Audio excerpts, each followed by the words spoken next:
Assalamualaikum. Perkenalkan, nama saya Indri Rayananti Putri, kelas 10 IPA 1 SMA Negeri 1 Pasir Penyu. Saya berasal dari SMP Negeri 1 Lirik dan tinggal di Desa Gudang Batu, Kecamatan Lirik. Baik, pada video kali ini saya akan membahas tentang ruang lingkup biologi. Biologi itu berasal dari bahasa Yunani, yaitu bios yang artinya hidup dan logos yang artinya ilmu. Jadi, biologi itu adalah ilmu yang mempelajari tentang makhluk hidup. Ada hewan, tumbuhan, manusia, dan mikroorganisme. Nah, yang pertama kita akan membahas tentang objek biologi. Apa sih objek biologi itu? Nah, objek biologi itu adalah makhluk hidup. Makhluk hidup itu memiliki karakteristik tersendiri yang berbeda dengan objek sains lainnya. Ada 6 karakteristik dasar makhluk hidup.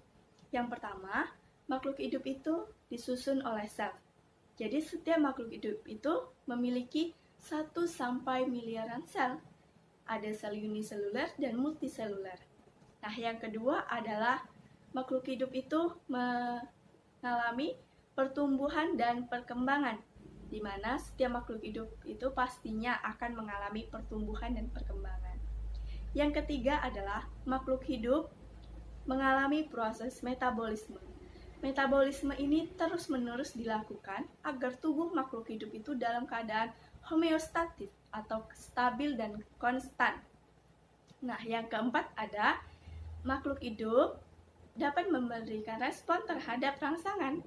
Nah, jadi makhluk hidup itu sangat sensitif terhadap rangsangan, baik dari luar maupun dari dalam. Selanjutnya yang kelima adalah makhluk hidup melakukan reproduksi. Makhluk hidup itu tentunya melakukan reproduksi atau mengalami reproduksi untuk mempertahankan jenisnya. Yang keenam atau yang terakhir adalah makhluk hidup dapat beradaptasi dengan lingkungan. Nah, adaptasi ini dilakukan agar makhluk hidup dapat bertahan hidup. Nah, itulah 6 karakteristik dasar makhluk hidup. Nah, kita masukin yang kedua, yaitu tingkat organisasi kehidupan. Tingkat organisasi kehidupan itu ada 10, dan kita akan membahas dari yang paling terkecil sampai yang terbesar. Yang pertama adalah molekul. Molekul itu adalah bagian terkecil sebagai penyusun suatu zat. Ada lemak, protein, dan karbohidrat. Nah, yang kedua adalah sel. Sel itu satuan atau unit terkecil makhluk hidup.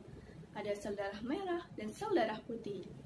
Selanjutnya yang ketiga adalah jaringan.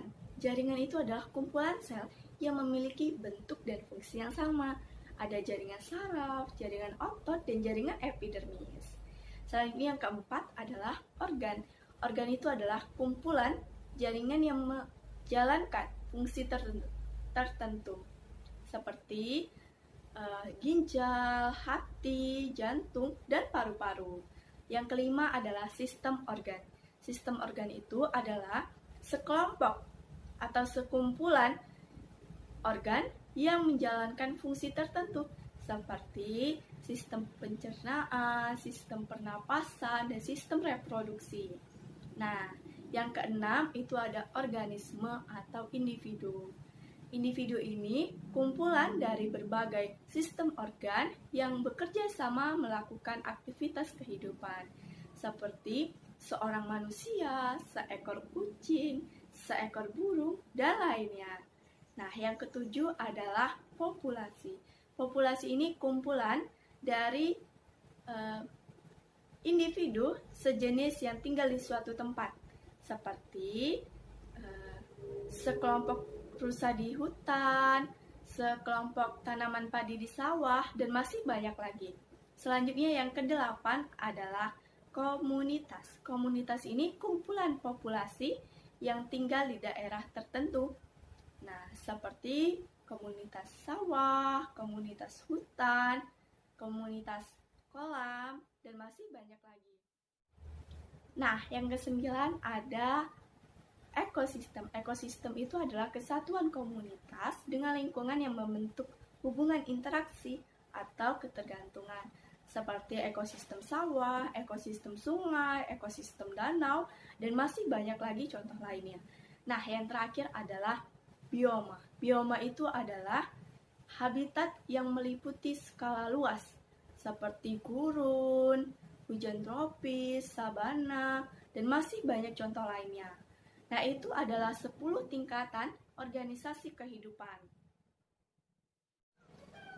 Nah, yang ketiga kita akan pelajari tentang cabang-cabang ilmu biologi.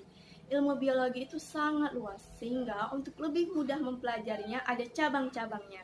Seperti genetika, ilmu yang mempelajari tentang gen atau popularitas sifat. Ada histologi, ilmu yang mengkaji tentang jaringan. Botani, ilmu yang mempelajari tentang tanaman. Zoologi, ilmu yang mengkaji tentang hewan, dan masih banyak lagi contoh-contoh cabang biologinya.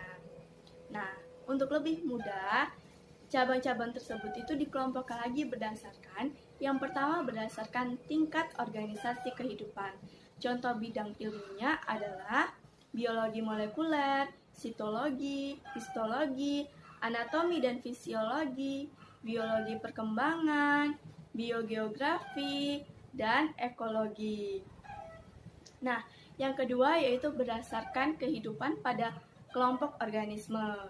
Contoh cabang ilmunya adalah taksonomi, virologi, bakteriologi, mikologi, botani, dan zoologi. Nah, yang ketiga yaitu berdasarkan aspek kehidupan. Ada biologi perkembangan, anatomi, fisiologi, dan embriologi. Nah, yang terakhir atau yang keempat yaitu berdasarkan kelompok ilmu campuran dan terapan. Contohnya biokimia, biofisika, dan bioteknologi. Nah, sekarang kita lanjut yang keempat, yaitu metode ilmiah. Metode ilmiah itu adalah suatu cara memecahkan atau menjawab suatu masalah menurut cara tertentu dan langkah-langkah tertentu juga. Nah, ada langkah-langkah metode ilmiah. Ada 4, yaitu yang pertama, menyusun masalah, yang kedua, menyajikan hipotesis, yang ketiga, menguji hipotesis melalui eksperimen atau pengamatan, dan yang keempat adalah menarik kesimpulan. Berikut adalah langkah-langkah metode ilmiah. Nah, sekarang kita masuk yang kelima, yaitu sikap-sikap ilmiah seorang ilmuwan.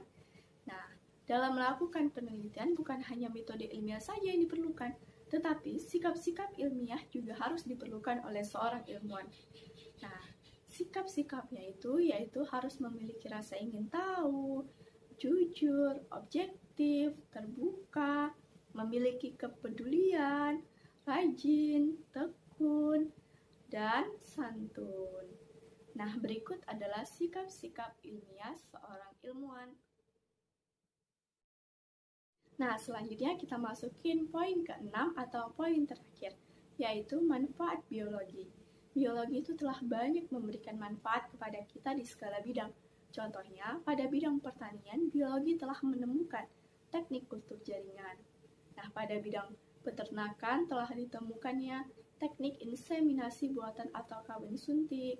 Di bidang kedokteran telah ditemukannya teknik bayi tabung, vaksin, obat-obatan, dan masih banyak contoh lainnya. Nah, pada bidang industri pun juga ada manfaatnya, yaitu pemanfaatan mikroorganisme pada industri makanan. Nah, berikut adalah contoh manfaat. Berikut adalah poin-poin tentang ruang lingkup biologi. Nah, sekian penjelasan dari saya tentang ruang lingkup biologi. Apabila ada kesalahan atau kekurangannya mohon dimaklumin, dan terima kasih atas perhatiannya. Silahkan like, subscribe, dan komen ya. Bye-bye. Assalamualaikum warahmatullahi wabarakatuh.